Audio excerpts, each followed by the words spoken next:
Welcome to Girls Gone Hallmark, a Hallmark review podcast. I'm Megan, and I'm a longtime Hallmark fan. I'm Wendy. I'm a former Hallmark hater. On today's episode, we are discussing A Little Park Music, which originally premiered on the Hallmark Channel on Saturday, April 11th, 2026, and is currently available to stream on Hallmark Plus.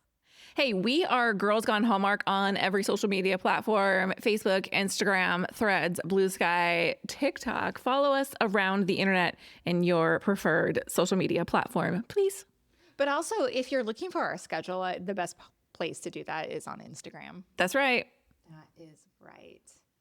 We are compiling your emails for our next listener mailbag. I think we may also have a special listener survey recap. Oh, I think so. Which I'm really excited to get into. I feel a little bit excited, but also it was an emotional roller coaster, guys. Defend things, but also I think it'd be good. I mean, people want to know the results.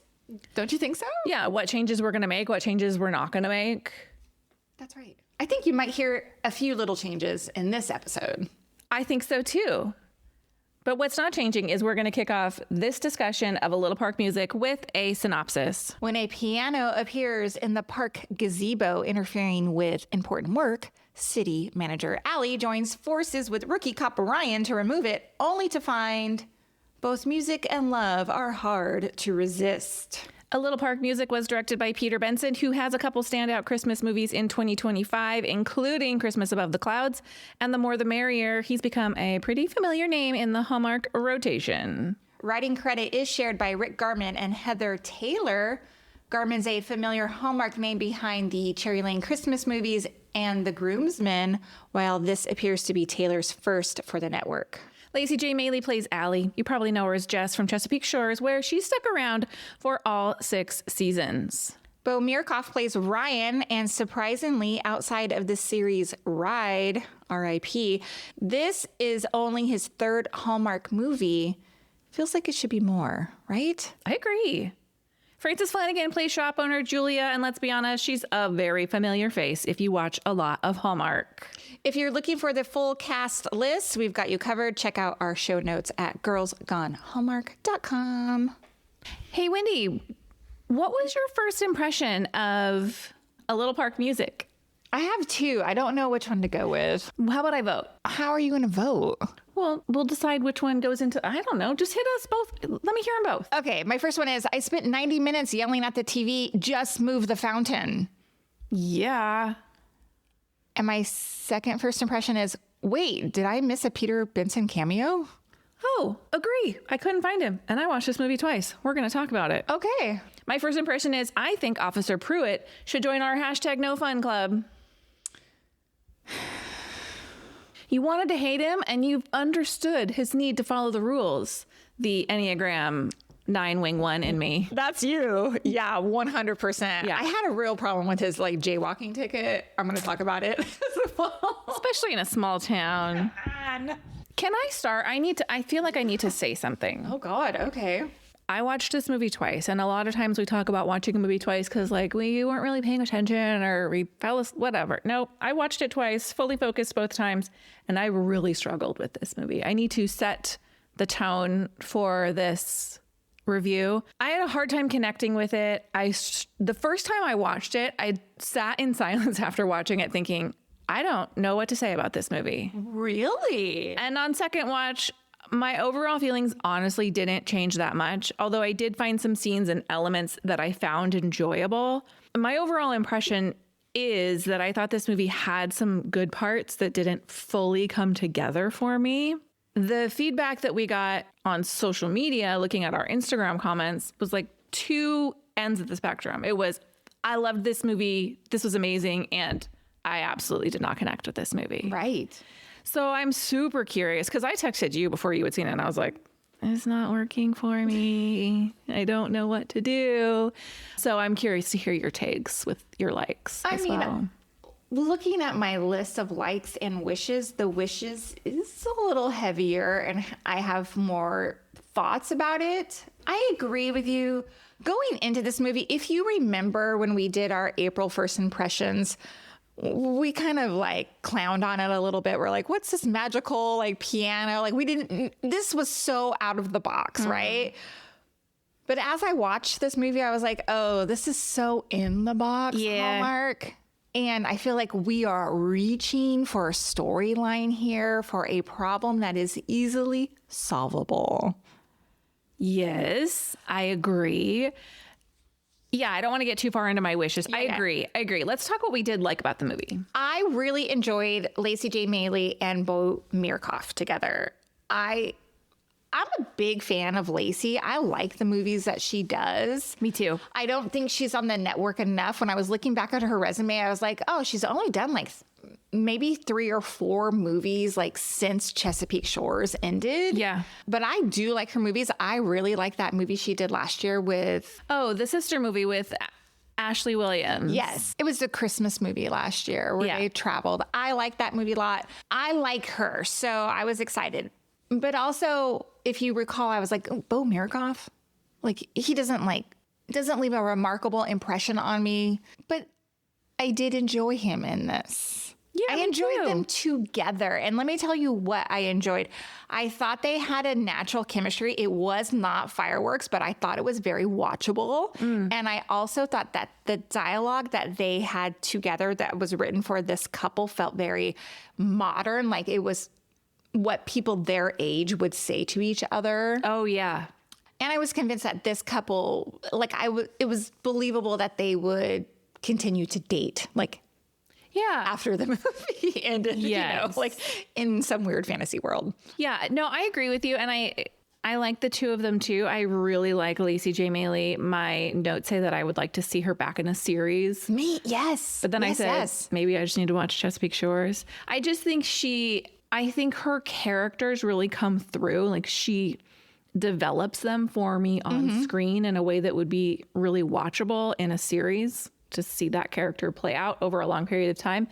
But to your point about their dialogue, one of my favorite scenes is the stakeout scene. Yes, I have that down too. It's the most fun scene in the movie. It's the most fun that Allie and Ryan have together. You know, they joke about a hot dog being a sandwich and get out of my car. And, you know, they have these funny little conversations, which I thought, like you said, were believable and real. And then it transitions into them having a little bit more of a serious conversation, and she talks about the things that are important to her in our relationship and what she really wants. And I appreciate her saying, like, this is what I want out of a relationship. And later in the movie where she's like, I'm not going to get that from you, and I'm not going to try and change you. Go live your dream, but also this isn't going to work for me, so I'm going to cut it off here. That's so mature. Right? Yes. You know, instead of being like, this man I've known for 3 days is going to move away and now I'm going to be mad at him and stop talking, she just handles it like an adult. I'm currently doing a little rewatch of Summer House. Oh. And what season are you in? It's when West and Sierra both, you know, meet each other for the first time. And Season 8. Yeah, I caught something this morning that she said, they were talking about dating, and she's like, look, I want marriage and kids someday, so I date intentionally. She's like, I'm not just wasting time. And I was like, whoa. Like, I don't know how I missed that the first time. And this is probably the 4th rewatch I've had of this particular show. But my point is, it's kind of the same with this character, Allie. Like, she's like, look, I know what I want. This is not going to work out. So, you know, sorry. It is funny, though, because she has that relationship with the music store guy, and she isn't able to make that distinction there. I mean, she finally does. She gets there, but she was kind of letting that run in the background as like a safety net, which you can kind of understand. Sure. Speaking of fun scenes, I like the gazebo scene too. The stakeout scene? Yes, the gazebo stakeout scene. Yeah. Yes, it got just like the tiniest bit like hijinksy, just a touch. Yeah, sure. Which, you know, I don't love, but I really like the shopping scene too when they were looking for furniture and like decor for his house. Oh, I like that montage as well. I don't like that. Those always hit for me. Yeah. And then they were clowning on that cute little like bird painting, which I realized was in his apartment later on. Yeah. It was just cute. That's all. Is this where you texted me and you said, I want to go antiquing? I don't think so, no. But I do want to go antiquing, maybe because my house is it's bare. It needs personality. And I keep landing on these TikToks of these women who have these personality-filled homes. I feel you. Yeah. And when I tell you that I've lived in this house for 15 years, it feels embarrassing to say that it's been 15 years and there's no personality. I mean, there's You've little seen bits. my house. We're on the same page here. And I think that's, a lot of people's houses are builder grade and they maybe slap a few things on the wall and they call it good. I mean, I just want it to be filled with beautiful things. Yeah, I hear you. Anyway, I enjoyed that montage scene as well. I would have liked to see like a little bit more. Like it was, his apartment was still pretty bare at the end of that makeover scene. But they did add personality to it. I love how he's like, I don't even have a plant. She's like, I'm going to buy you a fake one. Here's some other stuff I liked. I did think this movie checked the box on the spring aesthetic. Oh, for sure. It was very beautiful to look at. I thought it was really pretty, and I don't know if the set designer had put this much thought into it, but there was a lot of blues, and Lacey's eyes are so blue. Yeah. Like there were a couple of scenes, not every scene, but there were a couple of scenes where there's like a blue door in the background or a blue potted plant or whatever. And it just like popped off the screen, especially with her eyes. I don't know. I thought it was very beautiful. It was giving me, spring seasonal. Yeah. Without like being like it felt fresh, basically. I agree. The colors were very bright. It was very crisp, very beautiful to look at. I did find the character of Allie relatable to a point. Her hyper fixation on being efficient, like I felt that as a woman who just wants to get shit done sometimes. And in theory, I thought her backstory about her childhood and explaining the need for control, like all that felt very relatable to me. And I thought this was interesting in theory, but I don't know for sure. This is going to sound like a wish. I just don't know for sure if we needed it to be that deep in this movie. Because I'm like, what are we working? I'm going to talk about it in my wishes. I don't want to get too ahead of myself, but I was like, okay, I like that we're dipping our toe into like finding out why she is the way she is, but also Some people just are that way. Yeah, I'm like, why do we need to explain everything about everybody? Yeah, that's just your personality. Right. And finally, for me, my final there is a theme here to the movie that I enjoy. The importance of community and slowing down and being present and not being on your phone all the time. Like the idea of having this shared space that could bring people together. Like I like this theme. I do think it's a little heavy-handed in this movie. Yeah. Like I thought we were really reaching for it. I mean, I think the gazebo's doing a lot of work here. Yes. And the idea of community was really interesting to me. I really stuck on the idea of community policing. And this idea has taken root in my brain this weekend, and I keep returning to it. And I think my local police department has a strong social media presence, and they post a variety of things. And sometimes they're like, look at this crime ring we apprehended. And sometimes they're like making jokes about the number of Teslas in the city. It's just, there's a clear effort to be of the people. Yeah. And they have coffee with a cop and all of these things and come on down to this demonstration. And it's so interesting because, not to get too deep, but like policing has been very in the news, in the conversation the last several years, and the role of police officers. And my feeling is like, there's bad people in every profession, right? Nobody is all one thing or another. But the idea of, I liked how Officer Ryan had to come from this role of like being in control and being the overseer to being part of the community and working alongside them. And this is a much deeper conversation than we have here on Girls Gone Hallmark, but I've been thinking about it a lot. And I think it's an interesting way to be. I like those thoughts. Thank you. I can't help but think of movies surrounded about community, though. And if we think back to Two for Tea, that movie was really centered on community. Yes. I want a space like that. Yeah. I I mean, yeah, I like the idea in Two for Tea as well as of having a community space. So I can kind of get on board with it with this piano situation and this gazebo nonsense, but Yeah, like I'm not really showing up for the piano. That's not the thing that's going to bring me there. But I do like the idea of having some sort of central location that brings people together around a shared experience. yeah. Part of me is like, well, is that something that you need a small town for? Like, do you need a Luke's Diner? Do you need a, Do you have any other likes? Yes, I'm sorry. One, I thought there were some really unique filming angles in this movie. Really? Tell me more. Not so much angles, but there's a couple scenes. For one, the stakeout scene is shot from so many different camera angles. Oh, I hadn't noticed. And then there's another one. I think it's the final time they're surprised by the piano at the gazebo. You see Allie walking up and she goes, what? And the camera like whips around to the other side instead of just doing like a cut from Allie to the piano. There were just some fun moments. Is that a Peter Benson choice? I hope so. He was really working behind the camera. That's why he had no cameo. He had to have been in one of those community scenes, right? I don't know. But I don't know either. Hey, let's take a quick break and we're going to come back to talk about our wishes.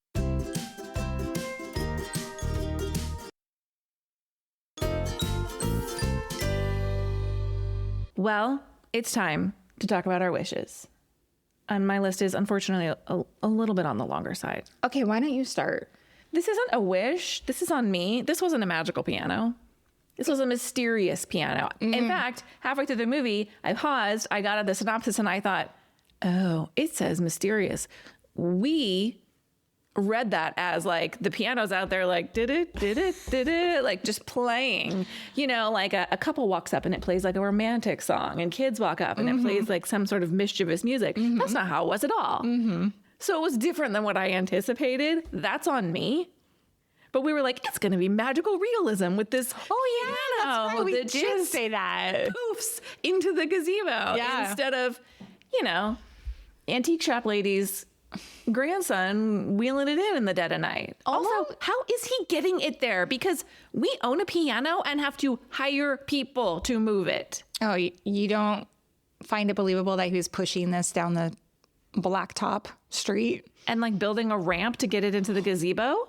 Yeah, how heavy are they? Very. Yeah, that's funny. You're right about magical versus mysterious. I did wonder for a minute. I was like, is this supposed to be a mystery? I think it is supposed to be a mystery. What? I think, and then this week's movie about the letters is a mystery too. I think these are mystery adjacent. I would like the mystery, Hallmark mystery stance. Yeah, please weigh in. Yeah, what did you think? Let us know if you would consider this a mystery or not. My biggest wish, and I've said it before, this is such a solvable problem. The entire movie hinges on something that could be fixed with, let's put the fountain somewhere else in the park. Yes. End of story. But this central conflict feels to me artificially stretched. Like we are now filling the time with what are we going to do with the piano and the gazebo and the grant, and everything's hinging on. The park can have more than one focal point. Totally. And in fact, that makes it richer and more interesting, and people are more likely to come there if, oh, there's the nice gazebo with the piano, and oh, I can go sit by the fountain, and oh, this is an Instagrammable moment, and oh, how peaceful I can walk. Come on. Yes. It's not Central Park. No, I was so annoyed by all of that. I was annoyed by the shop owner, Julia, played by Frances Flanagan. At the top of the movie, she stops Allie and she's like, hey, is my paint application going to be, accepted or whatever? They wanted to bring like vibrancy back to downtown, but all that hinged on this grant, right? Well, now we know that it was that lady kind of sabotaging it. Yeah, it was her fault.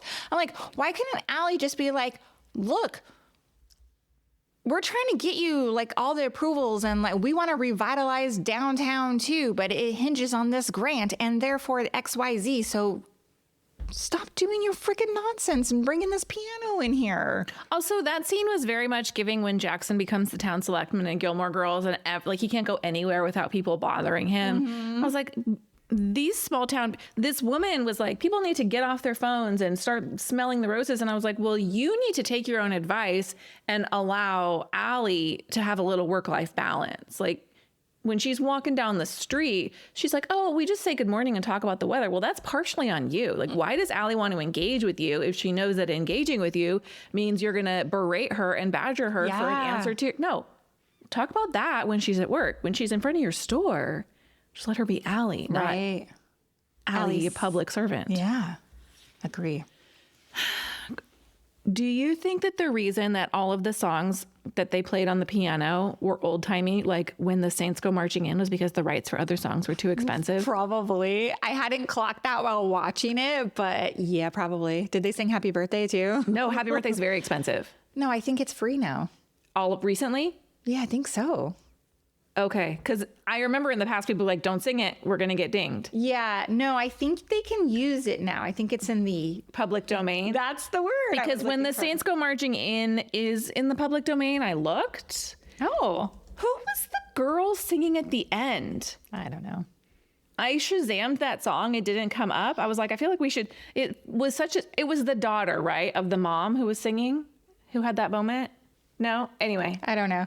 Yes, Happy Birthday to You is in the public domain as of 2016. Oh, interesting. Okay. I get it. I did think the man who sang When the Saints Go Marching In was quite charming. So it's not his fault that they had to pick, a song from the 19th century. Our piano-loving kid needed some higher stakes. I LOL'd, to be quite honest. I don't mean to be a jerk, but his name is Sam, and he explains to Ryan that the dad got rid of their piano at their home because football was taking up too much time, and now he's secretly longing to play. I was like, football is taking up too much time, so we have to get rid of a piano in your home. Give me a break. No, okay, I want to talk about that thing. First of all, Sam comes riding up on his skateboard, and I was like, oh, it was so funny because the image I had of Sam when he rode up was very different. I was like, oh, this is like the troublemaker kid who doesn't want anybody to know he's like secretly into the arts. Thought the same thing. Come to find out, he just has to like play piano on secret because his dad's going to be mad. Like it's a Friday Night Lights situation, right? Yes. The dad could not have cared less.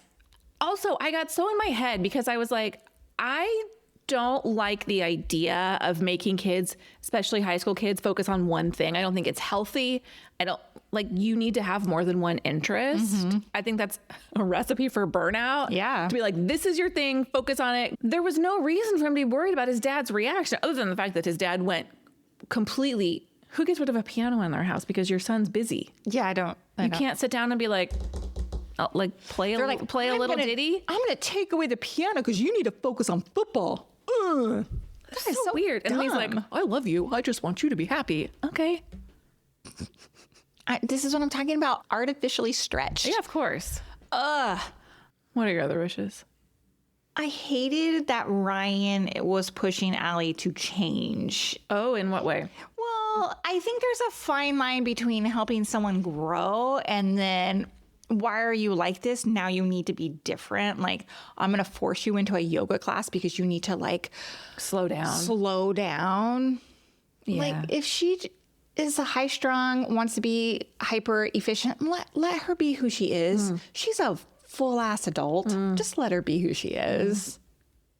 And I hate that most of our Hallmark movies do play out in a way where the women need to be softened by this man, and I can't stand it. Yeah, it's interesting because she was willing to accept that he wasn't the right person for her. Right. And he maybe was not. Yes. I was bugged by that. Also, I just watched a documentary over the weekend, like a 4-episode documentary where they solved a murder from a clip on a Ring doorbell cam. Oh. You're telling me there was one camera in this movie and Allie gets up from the vantage point to try to see into the park. They couldn't figure out who was moving the pianos into the gazebo. Nobody's got like a Nobody Ring sees doorbell him cam. lumbering down the street. They would have heard it. You know, I can hear my neighbors taking their trash cans out. You would Totally. absolutely hear the piano going down the road every single I mean, night. I've seen worse crimes solved on Nextdoor. You know what I mean? My mom solved a crime with her Ring camera. Did she? Yes. Cool. Yes. Someone's mail was stolen and they were sorting it in front of her house. And she called the police and was like, I don't know if you want this. They came and got the Ring camera footage. They had just happened. They went, found the woman down the street and arrested her because she had multiple packages in her car. Wow. Spent the night in jail. Wow. I mean, I'm sure there's some who would be like, would call my mom, you know, whatever. But that person was stealing mail. Yeah, stealing packages and Yes. checks and Yes. whatever, birthday card money. I don't know. Never send cash through the mail. That's why, right? Never send cash through the mail. Yeah. Yeah. And that speaks to a police department that has plenty of time on their hands to handle a crime. Yes. Yes, yes. Look, to your point about manufactured drama, the dispute between the diner owner and the dance studio, I was like, why do we get 3 conversations about this? Yeah, let me tell you, I was in Pilates the other night and there's a karate class next door and I You can can hear them. the entire time. Nobody's bitching at each other for Stores it. share a wall. Yeah. I can smell your pancakes. Get out of town. I can smell those terrible pancakes. Ugh. I don't like hearing music through the wall. Oh, it hadn't occurred to me, a person who works in dance, to move my speaker to the other wall. I know. Dumb stuff. Anything else? Not for my wishes. Hey, let's talk. Did you see that? Poor Lacey J. Mailey had to wear these crop jeans in basically every scene. I didn't. I mean, I'm wearing a capri jean right now. I love them, but like almost every scene she had them on, different top, different jacket. You know, wardrobe limited on this movie. Interesting. Yeah. Hey, is it normal to take a yoga class where the instructor isn't modeling the poses? I have only done very beginner-friendly yoga classes. So Ryan was having to show her like, oh, warrior 1, warrior 2. And the instructor was walking around. I know yoga instructors will walk around to like correct your form, but usually like they're showing the pose. Maybe it was an advanced class. Maybe at a community center though. Probably She's like, you not. should stick around. Yeah. Oh, we can't put that piano in here. It's too crowded. Why does the yoga teacher have an opinion on where the damn piano goes? I do kind of understand that though, because people are probably just always trying to dump stuff in there. And you're like, stop. Yeah, but you don't own the space. No. Go get your own studio then, lady. Sorry. You had mentioned how difficult it is to move a piano. Yeah. Aren't pianos like temperamental? Like, can they be outside? Okay. Isn't this Washington State we're in as well? Yes, the whole time I'm like, they can't have that piano outside. It's going to get ruined. And then they do have the discussion of like, I'm going to get a weatherproof piano, which I looked, they exist. Oh, okay. So I don't know what they cost. I would imagine they're much more expensive, or maybe they're or lower quality. I don't know, one or the other. I didn't look that far. They do exist.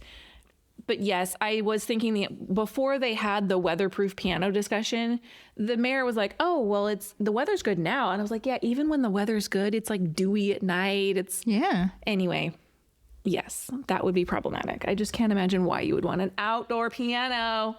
Are people that excited about the piano? It's novelty, right? It's short-lived experience. Oh, look, you and I did talk about the Nordstrom piano guy. Yeah. And it was nice to have the live piano player walking through Nordstrom. It was nice. But you don't gather and dance in front of them. No. Sometimes they would be like playing a familiar song and you're like, oh, that's nice. I have an idea. You know how like locally we'll have like a summer concert series? Why don't they have the piano come out for like a summer concert series? Yeah, because now the gazebo is essentially unusable because there's a piano in the center of it. Forget about having your wedding there because now there's a piano there. Yes. And who's moving the piano? You can't propose there. The piano's in the way. Oh my goodness. My last beef was Did you see that? I know it is. It's the jaywalking ticket. My husband recently said like jaywalking tickets are not a thing anymore. Oh. And I was like, what? So when I saw this in this movie, of course I Googled it. In California, it's not totally a ticketable offense unless you're like disrupting the flow of traffic or whatever. I did look in Washington State, though it can be. So, but still, who gives a ticket for jaywalking? And I like that she tried to flex like her position. And he's like, yeah, but again, no fun club. Yes, guy. And I did not like the jaywalking ticket either, especially because there was not a car coming. There was no danger to anybody. She was not disrupting the flow of traffic or creating an unsafe situation for anybody. So 2-lane road. At one point, Bo, as Ryan says, I'll see you at the finish line. I was like, come on, that's got to be a callback to his movie. I caught that too, but that's the only connection. It would make more sense if like it was the same production team or director or whatever who did that movie. I know it is weird, but it also is like the finish line is a weird phrase to use because there's no finish line. You know, I'll see you at the end. I'll see you at the end. I don't know. She have said like, not if I don't see you at Chesapeake Shores first. And then, you know, what if it, I don't know. Allie gets a text that says, you got this. Her font is at like 100, which honestly, Grandma Eyes over here really appreciates. We were just... I think mine is on the biggest one. No, it was half the screen, 3 words. Look, I can never see a text on screen. I appreciate it. Yesterday, my daughter was like, why do you have so many different glasses? I'm like, well, this one is for this and this one is for this. And I need to get progressive so I can have one pair of glasses that does all of these things. When they walk into Frances Flanagan's store, Julia's store, isn't it a secondhand store? Yeah, but it looks like Pottery Barn. Literally, my notes say it looks like a Pottery Barn inside there. There's multiples of several objects. And I had just that day been inside a Goodwill, which I understand Goodwill, secondhand, not the same thing. Like a consignment store can be beautifully staged, but you typically don't have multiple of the same bowl, multiple of the same vase next to each other. Yeah. People are donating these things. Finally, when the group of elderly walkers starts dancing to the piano music, they all look like they're all doing the Charlie Brown Snoopy dance. Yeah. They're just like bopping side to side. That's it. What did you rate this movie? I gave it 2.5 stars. I did too. Ooh. I feel really bad about it. But yeah, because we love Peter Vincent. I like all the players in this movie. But, you know, sometimes they just don't land. All right. Thanks for listening to this episode of Girls Gone Hallmark. If you love this podcast, we love your 5-star ratings and reviews. You can drop them directly into the Apple Podcast app, and we'll be back next time with more reviews. Goodbye. Bye.